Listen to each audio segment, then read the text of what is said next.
Am I the asshole for ditching my friend on our Europe trip after she refused to commit? I, 23F, have been planning a Europe backpacking trip for my graduation. Since most of my close friends are younger and planning their trip next year, I decided to go solo this summer. My friend Avery, 22F, casually mentioned she'd love to join me, and I was excited. I liked the idea of having company, especially since I've never been to Europe before. From the start, I was doing all the planning. I told her I wanted to go for 3 weeks, and she said she'd probably only do 2, which was fine. My top priorities were France and Italy, but I was open to adjusting. I sent her itineraries, researched hostels, and figured out logistics. She mostly responded with excited TikToks, but wasn't actively planning. The biggest issue?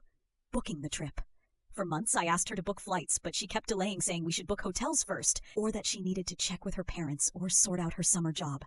Last week, I put my foot down and told her that if we wanted to go in early June, we had to book ASAP before prices went up.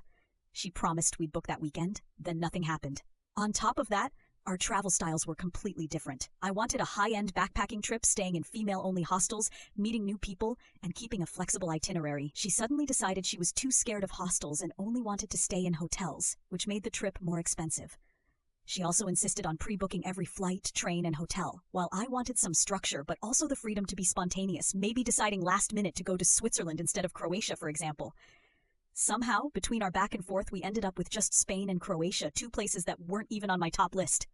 I wanted to visit multiple countries, but she didn't want to go to Italy and insisted on only 2 destinations. Her plan was 10 days in Spain and 4 in Croatia, which felt way too slow-paced for me. At this point, it felt like my grad trip had turned into her ideal vacation. I wanted an exciting, spontaneous adventure, one of my last chances to do something crazy before settling into my career.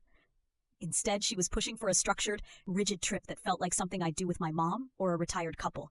Since she still wouldn't commit and flights were getting more expensive, I booked my trip alone. When I saw her yesterday, she told me she was finally ready to book.